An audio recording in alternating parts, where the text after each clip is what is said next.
Hai, masih bersama saya, Mr. Z, bicara. Tentu saja bicara tentang kebenaran berdasarkan fakta, data, dan realita. Teman-teman, terkait dengan kasasi ya, yang diajukan oleh pihak ya dari Nikita Mirzani. Sepertinya ini ya nampak begitu jelas ya, Nikita Mirzani ingin menunjukkan bahwa dirinya konsisten. Ya, konsisten melawan peradilan. Begitu ya. Ya, singkat kata begini. Kalau melihat dari flashback ke belakang ya, Nikita Mirzani begitu arogan ya ketika di persidangan.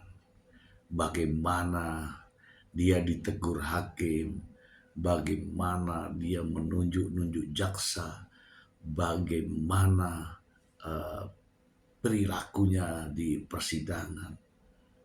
Kemudian sampai pada saatnya Nikita Mirzani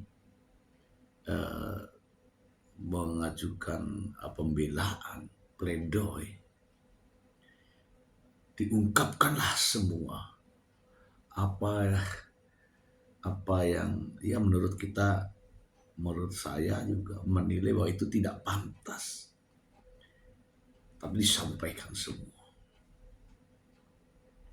Pada akhirnya Nikita Mirzani divonis 4 tahun ya oleh Hakim Pengadilan Negeri Jakarta Selatan. Itu ya. Kemudian Nikita Mirzani banding sehingga vonis diperberat menjadi 6 tahun penjara karena terbukti tindak pidana pencucian uang. Bagaimana bisa Nikita Mirzani terus melawan, sementara kalau diingat ya, jejak digitalnya juga masih ada, memohon kepada hakim agar ia dibebaskan. Sementara jejak digital membuktikan begitu kerasnya dia melakukan perlawanan di hadapan hakim. Ya, itulah faktanya. Teman-teman, supaya tidak menjadi fitnah, saya ingin membacakan informasi berikut ini. Dari Tribun Medan, etika Nikita Mirzani di persidangan dinilai buruk, nekat lawan hakim Hotman Paris. Lihat sendiri. Tribun Medan.com, pengacara Hotman Paris menilai Nikita Mirzani terlalu berani melawan hakim di persidangan. Nikita Mirzani memang sering berkata keras saat menjalani persidangan sebagai terdakwa pemerasan. Hotman menilai sikap yang ditunjukkan Nikita terkesan terlalu berani saat berhadapan dengan majelis hakim. Sesuatu yang menurutnya kurang pantas secara etika di persidangan. Hotman mengaku heran melihat gaya Nikita yang dinilai kerap menantang. Padahal menurutnya menghormati hakim adalah hal mutlak yang harus dijaga oleh siapapun yang sedang berperkara di pengadilan, tanpa memandang status maupun popularitas. Saya ini termasuk pengacara paling super ngetop di negeri ini. Tapi kalau dimarahi hakim, saya tidak pernah melawan. Saya selalu bilang maaf yang mulia, ujar Hotman. Ia menegaskan bahwa hakim memiliki kendali penuh dalam jalannya persidangan hingga penentuan putusan akhir. Karena itu, sikap rendah hati dan menghormati majelis hakim dinilai jauh lebih penting dibanding menunjukkan sikap emosi atau perlawanan di ruang sidang. Tanpa menyebut nama secara gamblang, Hotman pun mempersilahkan publik menilai sendiri bagaimana perilaku Nikita Mirzani selama proses persidangan berlangsung. Ia memilih tidak berkomentar lebih jauh terkait dampak sikap tersebut terhadap putusan hakim. Anda lihat sendiri gaya di persidangan, nilai sendiri, saya tidak usah komentar. Seperti diketahui, Nikita Mirzani resmi mengajukan kasasi setelah Pengadilan Tinggi DKI Jakarta memperberat hukumannya menjadi 6 tahun penjara. Putusan itu lebih berat dibanding vonis Pengadilan Negeri Jakarta Selatan yang sebelumnya menjatuhkan hukuman 4 tahun penjara. Di tingkat banding, majelis hakim menyatakan bahwa tindak pidana pencucian uang terbukti. Padahal sebelumnya Nikita sempat dibebaskan dari dakwaan tersebut dan hanya dijerat pemerasan dalam Undang-Undang ITE.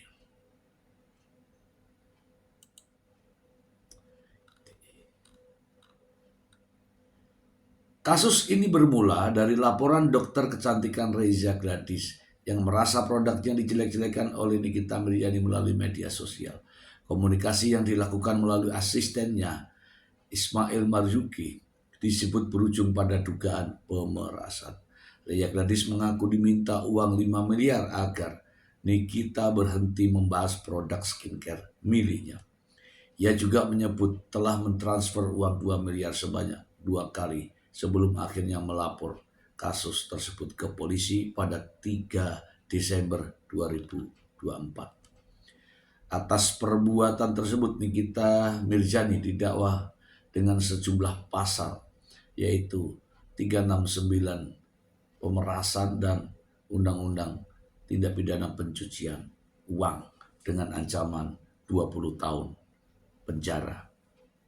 Kini publik menanti hasil kasasi yang diajukan Nikita Mirzani. Sementara itu pernyataan Hotman Paris soal etika di ruang sidang menjadi pengingat bahwa sikap di hadapan hakim bisa menjadi sorotan tersendiri dalam proses hukum. Wow. Ada jejak digitalnya. Ini masalahnya. Saya takutnya di ruang persidangan itu kan direkam tuh, ya direkam ya. Itu juga dijadikan sebagai bahan, ya kan? Ya, sebagai bahan pertimbangan. Kita bahas teman-teman, kita bahas. Baik teman-teman, ini juga menjadi pembicaraan ya di antara para praktisi hukum ya. Ketika menyoroti nekatnya Nikita Mirzani untuk melawan putusan hakim di tingkat banding. Nikita Mirzani tidak terima, tidak puas ketika dirinya divonis 6 tahun penjara, kemudian terbukti ya secara sah dan meyakinkan melakukan pemerasan dan tidak pidana pencucian uang. Nah, perlawanan Nikita Mirzani ini teman-teman justru akan berdampak ketika hakim yang mengadili nanti akan mengingat kembali ketika Nikita Mirzani disidang di tingkat pertama, bagaimana sikap dan perilakunya. Karena ya terus terang ya, jujur nih, teman-teman yang nonton mungkin menilai sikap perilaku dari Nikita Mirzani. Tetapi Hakim Pengadilan Negeri Jakarta Selatan masih menilai baik sebab tidak memasuk menerapkan sikap dan perilaku Nikita Mirzani dalam pertimbangan putusan hakim. Tidak ada. Tidak ada pertimbangan hakim yang mengatakan bahwa sikap dan perilaku Nikita Mirzani memberatkan putusannya. Tetapi ini sudah masuk pada kasasi, teman-teman. Bagaimana jika nanti hakim di tingkat kasasi justru menilai daripada sikap dan perilaku Nikita Mirzani saat menjalani proses persidangan di Pengadilan Negeri Jakarta Selatan? Terjadi kontradiktif ya teman-teman ya. Di sisi lain Nikita Mirzani saat ini memohon kepada majelis hakim kasasi di Mahkamah Agung agar ya putusannya dikurangi atau vonisnya diperingan. Tetapi hakim di tingkat Mahkamah Agung, tingkat kasasi, nanti juga melihat rekaman-rekaman Nikita Mirzani saat persidangan. Seandainya itu yang terjadi, kira-kira apa dampak vonis hakim di tingkat kasasi? Iya kan? Itulah masalahnya. Namun teman-teman, dari semua yang sudah saya sampaikan, saya justru menyoroti sikap dan perilaku yang katanya ya mohon maaf, penasehat hukum terdakwa. Saya tidak tahu ini siapa penasehat hukum, karena saya nggak pernah lihat ya. Saya tidak pernah lihat di persidangan, jadi ya saya anggap tim saja ya, tim penasehat hukum dengan pernyataannya yang wow, ngeri. Berikut. Saya juga sampai hari ini bingung. Ini kok hakim ada 3 di situ, hakim yang bermusyawarah, masa mereka tidak tahu bahasa Indonesia sih? Masa tidak tahu artinya itu turut serta apa? Masa tidak tahu artinya itu menyamarkan apa? Masa tidak tahu artinya itu menyembunyikan apa? Ya, luar biasa gelarnya. SH, MH, sudah pernah melakukan penelitian teori. Masa turut serta saja tidak tahu?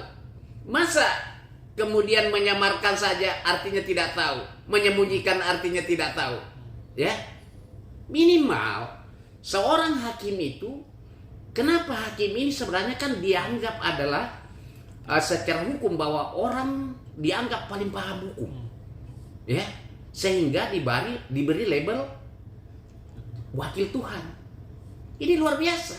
Tapi kalau begini, ini nasib anak manusia dipermainkan, Pak. Ini bahaya ini kalau sudah penegakan hukum seperti ini. Mungkin saya nggak tahu Indonesia ke depan bagaimana ya. Kalau semua kualitas hakim begini, maaf saja nih, ya.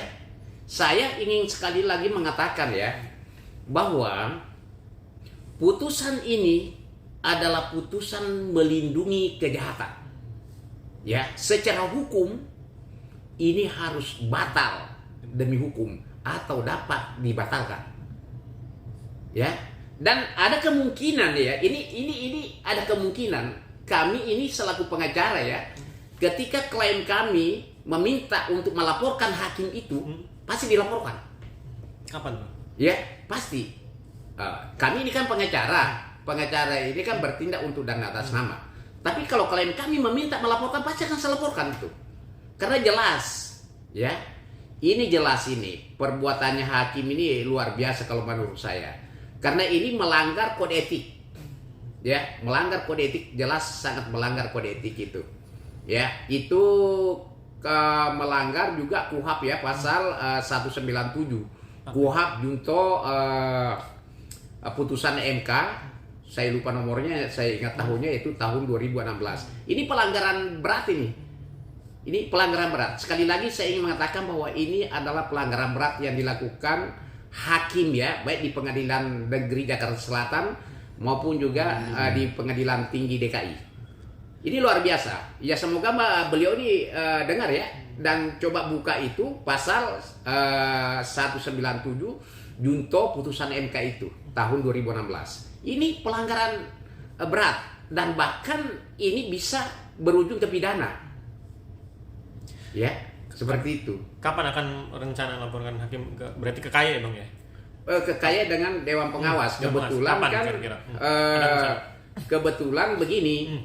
Kebetulan saya lihat ini kode etiknya itu hasil kesepakatan antara KAY dengan Dewan Pengawas ya. Dewas. Tapi ini tidak bisa dibiarkan. Ini berbahaya. Bagaimana seorang hakim tidak tahu itu apa itu turut serta? Bagaimana seorang hakim dia tidak paham itu apa itu asas legalitas? Ya sementara itu asas hukum itu yang pernah saya pelajari, bahkan ada dulu dosen saya menyampaikan kepada saya bahwa seorang hukum itu haram hukumnya untuk tidak paham atau tidak tahu itu asas hukum itu apa. Ya kan? Ini ya, seperti itu ya.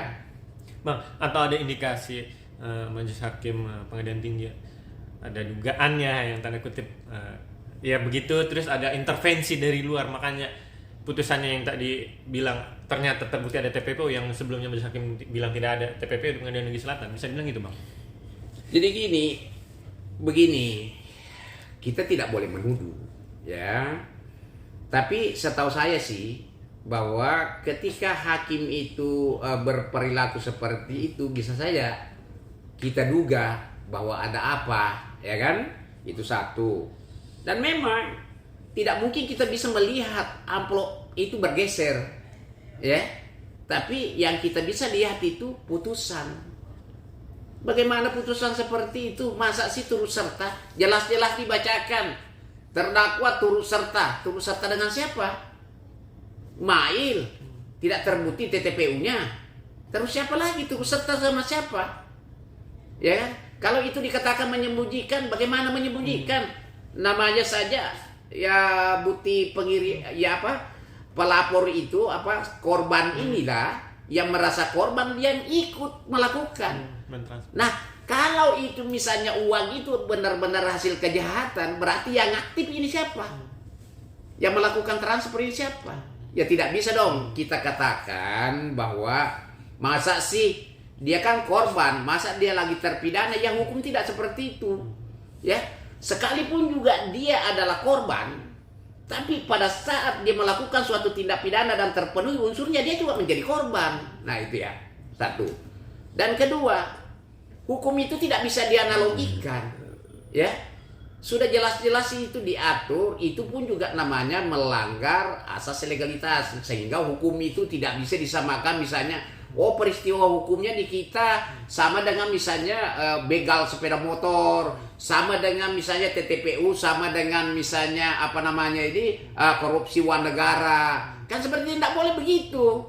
Ya belajar hukum dari mana kalau sampai hukum itu dianalogikan?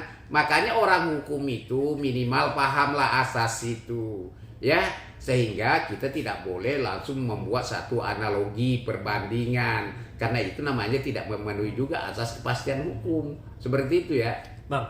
Terakhir dan akhirnya Niki resmi mengajukan kasasi di PN Selatan. Gimana nih Bang? Ada harapankah Bang buat Niki untuk nanti yang Amanda bilang itu cacat demi hukum, batal demi hukum yang putusan dari Majelis Hakim Pengadilan Tinggi? Kalau harapannya sangat kuat. Kita kalau kasasi itu hakim itu lagi tidak memeriksa patah-patah, tapi penerapan hukum. Apa yang dilakukan pengadilan negeri ini sama pengadilan tinggi, benar nggak hukumnya itu? Unsur pasalnya terpenuhi tidak? Ya kan? Seperti itu.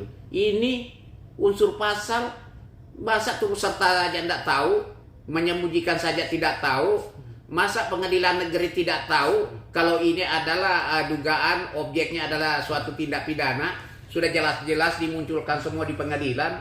Bahkan si Reza ini ya sama suaminya mengatakan bahwa itu tidak ada urusan kami dengan skincare, tapi kami dibilangi begeng, ya kan, kami dibilangi kurus, abu-abu, jelek, dan lain sebagainya. Lah, kalau itu menjadi objek, berarti pasalnya salah. Bukan pasal 27 B ayat 2, tapi itu adalah pasal 27A ayat 1 tentang penyerangan kehormatan. Ya lebih fatal lagi, salah pasalnya dong. Ya, kan gitu. Nah, makanya saya bilang ini perkara ini benar-benar sudah tidak bisa lagi ya. Artinya masyarakat di luar sana mungkin yang benar-benar berpikiran sehat ya, tidak berpihak, akan kecewa berat melihat penegakan hukum di Republik ini seperti ini. Coba bayangin, ya, fakta di persidangan dengan putusan itu beda, ya. Coba di dalam putusan pengadilan negeri dan pengadilan tinggi ini pidana asalnya itu skincare. Lah, di pengadilan faktanya bahwa ini sudah ditunjukin, ini barangnya loh, ini palsu, ya kan? Ini tidak ada memiliki izin BPOM, ini ada uji labnya bahwa barang ini bermasalah, tapi tetap itu menjadi objek. Artinya hakim sudah tahu ini bahwa barang ini adalah bagian daripada tindak pidana karena diatur di dalam Undang-Undang Kesehatan dan Undang-Undang Perlindungan Konsumen. Ya, tapi tetap aja dijadikan objek dan memutus orang bersalah dengan pemikiran sederhananya bahwa dia menerima uang, dia memaksa, ya kan? Ya, dia memaksa dengan kata-kata misalnya nanti kalau ndak ditutup mulutnya uang, kemudian akan speak up. Nah, pertanyaannya, kalau misalnya memang dia tidak ada masalah dengan skincare-nya itu, tidak ilegal, kenapa mesti dia keluarkan uang? Kenapa dia mau takut? Maksudnya apa? Ya kan? Itu loh. Kalau Teman-teman bisa dengar sendiri kan? Ini pernyataan di luar nalar ya, di luar nalar akademik ya teman-teman ya. Saya tidak yakin pernyataan seperti itu bisa dikeluarkan oleh seseorang yang memiliki pendidikan tinggi, menghujat ya, mencas ya. Saya tidak tahu ya teman-teman, saya tidak tahu mengapa nampaknya ya dari pernyataannya itu begitu benci ya dengan hakim yang menyidangkan perkara ini, baik di tingkat pengadilan negeri maupun di tingkat banding. Saya takut ini teman-teman, saya takut. Jangan-jangan nanti setelah putusan kasasi